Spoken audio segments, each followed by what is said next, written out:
Spiel begrüßen. Den Gästecoach sprechen wir uns ans Statement. Ist geil, oder? Ja, okay. Nein, oder auch so. Gehört euch ja so auch.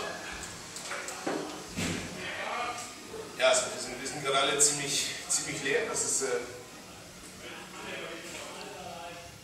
denke, ein sehr leidenschaftlicher Auftritt von uns gewesen.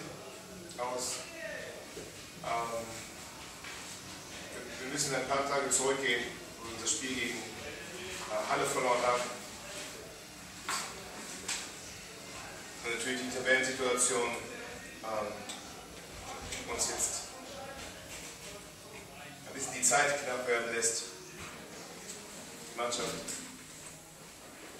so weiterzuentwickeln, wie sie es eigentlich noch braucht. Es wird parallel laufen, das ist klar. Wir haben einen Umbruch im Verein. Zu diesem Spiel, wir wollten mit aller Macht hier etwas mitnehmen. Ich denke, das hat man den Jungs sogar noch angesehen. Gehen dann in Führung, wo ich denke, wir sind in der Anfangsphase komplett im Spiel. Führen sehr viele Zweikämpfe, sind sehr aggressiv. Und es ist klar, dass man eine Mannschaft, eine spielstarke Mannschaft, Erstliga-Nachwuchs, es ist sehr schwer, diese Mannschaft über 90 Minuten zu verteidigen. Das sind schon individuelle Qualität sehr hoch. Und wir haben alles dagegen gesetzt, was wir heute hatten. Am Ende fehlt mit Sicherheit auch ein Quäntchen Glück, wo vielleicht auch mal die eine Chance für uns bei rumspringt, wo ein Ball mal durchrutscht, wo vielleicht auch mal eine fragwürdige Situation eher für uns entschieden wird, aber das ist müßig. Ich weiß es auch nicht, wir haben jetzt keine Bilder. Ich Ihnen sagen kann, ob der Strafstoß vor dem Stuttgarter war oder nicht, kann ich Ihnen nicht sagen. Aber wir haben hier auf dem Bild auch mit Hand. Hand. Also klarer Strafstoß für Stuttgart? Ja, ja, okay, war Hand. Wir haben es gesehen, da war auch Kollegen bei. Dann ist alles okay.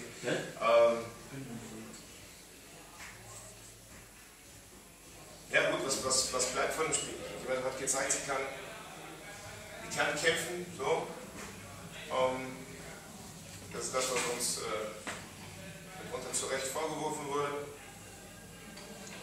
Die Konsequenz im Abschluss, ja, wir haben uns zu wenig Chancen rausgespielt, wo wir phasenweise wirklich auch gut zurückgekommen sind. Ich hätte auch denken können, dass wir 2-1, was uns zu einem selten dämlichen Zeitpunkt eigentlich fällt, da war es wichtig für die Mannschaft, sich erstmal wieder zu fangen und dann zurückzukommen. Das ist uns phasenweise gelungen. Wir sehen auch, dass wir Probleme haben, unsere Ausfälle auf den Außenpositionen mit Quatsch und Essigkadel, dass wir uns da schwer tun, das zu kompensieren. Und trotzdem müssen wir das Ding jetzt so mitnehmen, schnell aufstehen, weil es nicht viel Zeit bleibt bis Samstag, wo das nächste wichtige Spiel gegen uns nach Rück ist. So, da müssen wir wieder da sein und müssen versuchen, wieder einen Schritt weiterzukommen. Das ist alles, was ich gerade habe. Das war für mich auch heute sehr, sehr kraftraubender Auftritt. Ja. Gratulation an Stuttgart und Dankeschön.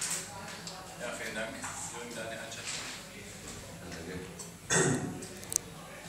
Ja, war ein denkbar ungünstiger Start für unsere Spieler mit dem Elfmeter natürlich gleich nach 3 Minuten. Auch da, keine Ahnung, ob es einer war, Schiedsrichter gegeben. Danach war es sehr, sehr unruhig, wenig Kontrolle, denke ich, im Spiel. Ja, und dann nach so 20, 25 Minuten einfach besser Fußball gespielt, haben den Ball laufen lassen, haben dadurch auch mehr Möglichkeiten bekommen, haben schneller gespielt, waren zielstrebiger und das ist dann im Endeffekt mit dem klaren Pass, dem Klassepass von Toplaya in die Tiefe auf Benamina und der schaufelt das Ding dann sicherlich auch etwas glücklich dann genau im Winkel, war sicherlich dann auch ein kurioses Tor, aber das hat dann eigentlich zu dieser halben Stunde oder 35 Minuten hat das einfach so zugepasst. Und danach haben wir weitergemacht, weiter Fußball gespielt und dann kam es eben zu der Situation, Elfmeter, und Tobi Radgeb war diesmal ganz ruhig. Nochmal parallel da mal kurz gezögert und gegen die Kickers ein Post geschossen, diesmal macht er rein. Das ist natürlich wichtig, auch für ihn. Für uns als Mannschaft kurz vor der Halbzeit der beste Zeitpunkt natürlich, klar. Haben danach versucht, was uns eigentlich auch ganz gut gelungen ist, wenig zuzulassen. Aber uns hat sicherlich in der zweiten Halbzeit ein bisschen Sprit im Tank fehlt, um auch dann besser Fußball zu spielen nach vorne. Das war mir dann schon zu wenig.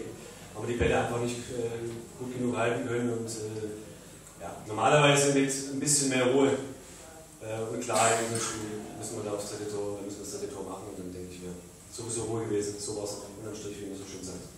Dann ein Arbeitssieg, was aber auch mal, denke ich, für unsere junge Mannschaft gut ist, dass es solche Erfahrungen macht und dass wir einen positiven Gewinn erleben. Wir haben jetzt sechs Punkte nach diesem ersten Teil der englischen Woche und fahren jetzt Freitag schon wieder mit dem ICE nach Münster. Und dann erwartet uns die nächste schwere Aufgabe.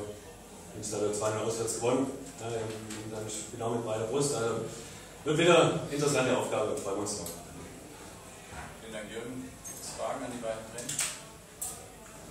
Ich habe noch zum Kedira, der hat sich über den Rücken gehalten. Es war auch ja gesehen, es war ein Zweikampf in der Luft. Markus Müller ist unser zusammengeprallt, tut halt weh, dann kann er mit dem Körperkontakt bekommen und dann hat er eben im Rücken einen Schlag gekriegt. Aber hat er durchspielen können, ist ja nichts dramatisch. Jürgen, du hast eben schon angedeutet, zweite Halbzeit, das haben wir auch von oben gesehen, da hat schon die Kraft gefehlt. Also der Sprit, was wir mit Sprit hatte. Es war aber auch so, als ob die Mannschaft selber den Sieg unbedingt festhalten wollten, als ob sie sich verkrampft hätten. So sah das von oben aus. Ne? Nicht, dass es irgendwie ausspielen wollten, sondern oder so, aber es sah so ein bisschen verkrampft aus. War das auch so? Ja, das sage ich mal Kompliment zum Verein.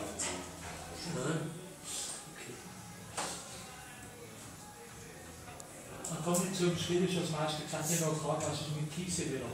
Taucht nicht auf der Römer, geht es bei dir noch nicht, oder wie ist der Stand?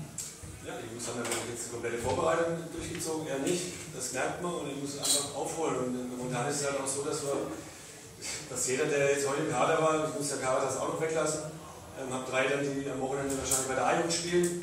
Das sind natürlich harte Fälle, weil die Jungs alle Gas geben und alle fit sind. Und so eine Grundstation kann man sich nur wünschen, aber es gibt natürlich dann auch immer wieder harte Entscheidungen. Aber da heißt es geduldig bleiben und warten, bis die Zeitpunkt gekommen ist. Wie lange wird es noch dauern ungefähr? Das kann morgen schon sein, aber das kann natürlich auch, je nachdem, was personell sich noch verändert. Ja, ich hoffe, dass nichts passiert. Dann muss die anderen überholen, alle durch Leistung. Ja. Wir haben 7 Spiele, 13 Punkte im grünen Bereich. Mehr als das. Mehr als das, okay. Gut. Wenn es keine weiteren Fragen mehr gibt, vielen Dank an dieser Stelle. Schönen Pause wegen.